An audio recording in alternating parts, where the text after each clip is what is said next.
Being rich is not about how much money you have, but about how you employ the money that you have. So let's look at this scenario of two people. We'll call the first one Mr. Poor and the second one Mr. Rich. So they both earn the same amount of money per month. They both start at $5,000 per month. And then let's say Mr. Poor here decides with his 5,000, he's going to buy himself a car that costs $1,500, and then rent himself a fancy apartment, a comfortable apartment which costs $2,500. That's close to work. And then his other expenses amount to $1,000. So this makes his total monthly expenses to be $5,000. And then now obviously he is still going to need furniture and nice clothes to match his lifestyle. Let's say he does have a credit card now of $10,000. And then now when Mr. Poor comes back home, he spends his time maybe just on TikTok videos and maybe going to parties. And let's say that maybe after 5 years, he decides to trade in his car, change his car and get a fancier car. But after 10 years, this is what it means. It means that he still has no asset. He has no savings because he's in so much debt. And also he can't really get approved for a mortgage because of his debt levels. And then let's say here there is Mr. Rich, and here we are talking about Mr. Rich in mindset and not just Mr. Rich because he was born from a rich family. So we've said that Mr. Rich also earns 5,000, but he decides to get a cheap car of $500. And then he decides to share an apartment where he's paying $1,000. And then his other expenses are quite cheaper. They amount to $500, meaning that his total expenses is $2,000, meaning that he's remaining with a surplus of $3,000. And then after work, Mr. Rich is busy building network, seeking mentorship from entrepreneurs, even reading books and also starting a side hustle. So let's say he does start the side hustle, and at the start of this side hustle, it earns him $500. But over time, this side hustle begins to even make more money for him. And then he invests also in stocks. He has a portfolio of stocks and also the REIT, which is like $1,000 that he puts away every month towards the different portfolio of stocks and real estate investment trust.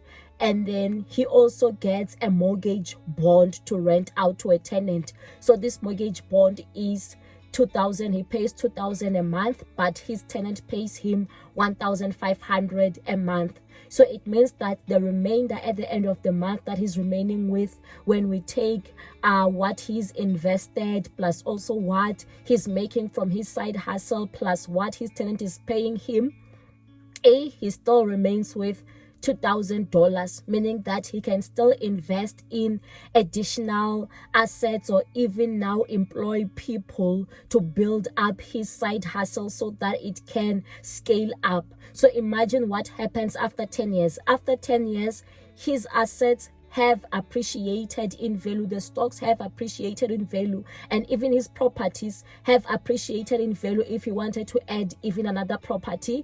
And also it is income producing assets, it's producing dividends for him, producing rental income for him. So you can see that both these people both started at $5,000, but the difference is how they chose to use their money. The first one now is so much in debt and doesn't know how to come out of debt, while the second one now has so much, has accumulated so much, is even now a millionaire because of how he chose to use his time and to use his resources. So hi guys, my name is XIREN. So on today's video we'll be talking about the 9 money rules the rich know which the poor don't. And if you happen to like this video, please don't forget to hit on that like button as well as to subscribe to the channel and also to leave your comments. So the first one is continuous learning and self-development. The rich never stop learning. They are always reading books. They are always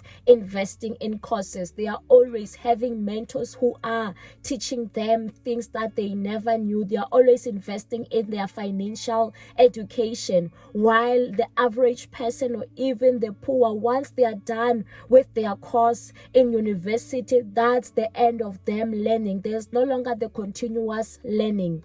Number 2, the rich prioritize high income activities, which is something that the poor don't. So the rich, if they see that this exercise is going to take them quite a long time and there's someone else who can do it so cheaply, they rather put their money into that person so that that person can do that particular exercise while they focus on what's going to be generating them the most revenue. Even if they can see that this is a skill that they are passionate about, they still start with those things that are going to yield their results first or yield high returns first. Number 3, they know how to multiply their time. So all of us are given 24 hours in a day, but the rich know how to multiply themselves, to multiply their time. That is why you find that they delegate the work so that they can achieve so much. They are able to scale up because they know how to delegate to the right people so that they can have more time, the liberty of more time in a day.